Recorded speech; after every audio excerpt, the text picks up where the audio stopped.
Neat పరీక్ష ప్రశ్న పత్రాల లీకేజీపై ఢిల్లీలో విద్యార్థులు చేపట్టిన ధర్నాపై కేంద్ర ప్రభుత్వ అమానుష దాడిని ఖండిస్తూ సిఐటియు ఆధ్వర్యంలో కాకినాడలోని మహాత్మా జ్యోతిరావు పులే విగ్రహం వద్ద ఆందోళన నిర్వహించారు.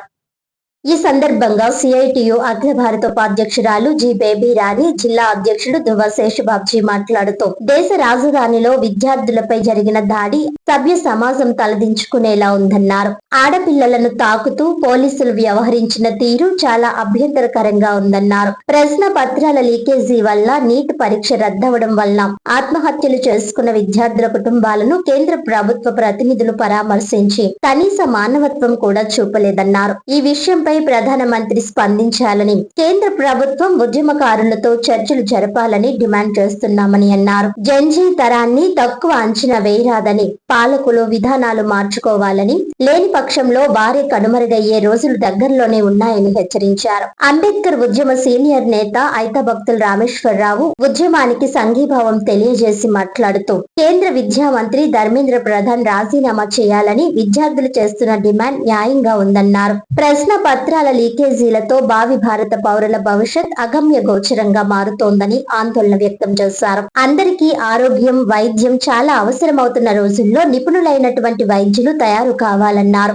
లీకేజీ పేపర్లతో వైద్యులు తయారైతే దేశ ప్రజల ఆరోగ్యానికి ఎవరు బాధ్యత వహిస్తారని ప్రశ్నించారు. దేశంలో జరుగుతున్న అన్యాయాలపై ప్రజలు స్పందించాలని అన్నారు. ఈ కార్యక్రమంలో సిఐటియు జిల్లా ప్రధాన కార్యదర్శి సిహెచ్ రాజ్ కుమార్, నగర convener Malaka Venkataramana, Chandramalla Padma, Medisetti Venkataramana, Rangula Eswararao, Nakkila Srinivas, Anaparthi Yedukondalu, CH Vijay Kumar, VVN Kumar, R Talupulamma, M Ravi, P Suryarao, S Srinu, Satyavathi, Nagabhaktula Suryanarayana, Palivela Veerababu, Samajika Sadhana సమితి నాయకులు రాజు తదితరులు పాల్గొన్నారు. మనం పేపర్లో చూసాం, టీవీలో చూసాం, సెల్లో చూసాం. ఆ హింసాకాండం చూస్తుంటే ఎవరికైనా గుండె తరుక్కుపోద్ది. ఎంచేతంటే చదువుకునే పిల్లల్ని ఒక జరిగిన అన్యాయాన్ని మీరు ఎందుకు చర్య తీసుకుపోవటం కేంద్ర ప్రభుత్వం ప్రశ్నించకావాలి. స్పందించకపోతే మరి చలో ఢిల్లీ ప్రోగ్రాంకి వాళ్ళు సిద్ధమైన తర్వాత బ్యారికేడ్లు తప్పించుకుంటూ అక్కడ వెళ్తుంటే చాలా హింసాకారంగా తలల బదులు కొట్టించారు, కాళ్ళు ఎర్ర కొట్టించారు.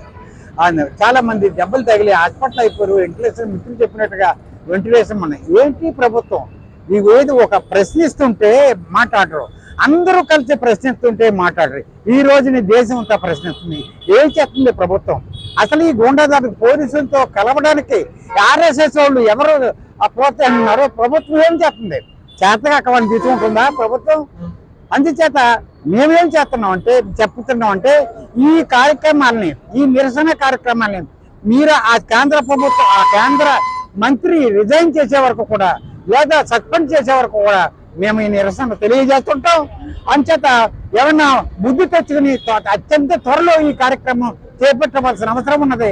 లేకపోతే ఇది ఉధృతమై దేశవ్యాప్తంగా దీని ఈ నిరసనలో కాకుండా ఆందోళన ఎక్కువ అవుతుందని హెచ్చరిక చేస్తున్నాం. నీటి ప్రశ్న పత్రాలు లీకేజీ అయినాయి. ఆ లీకేజీని అరికట్టాలని దోషులైనటువంటి ముఖ్యంగా విద్యాశాఖ మంత్రి ధర్మేంద్ర ప్రధాన్ రాజీనామా చేయాలని విద్యార్థులు 36 రోజులుగా ఆందోళన చేస్తుంటే కేంద్ర ప్రభుత్వం పట్టించుకోలేదు. తెలుగు పార్లమెంటుకి పిలుపునిస్తే అత్యంత దారుణంగా, అమానవీయంగా విద్యార్థుల మీద లాఠీచార్జ్ చేశారు, టీయర్ గ్యాస్ ఉపయోగించారు. ఈ లాఠీచార్జ్ కూడా మామూలుగా కాదు, కాళ్ళు, చేతులు, తలలు అన్నీ కూడా పగిలి హింసాత్మకమైనటువంటి లాఠీచార్జ్ చేశారు.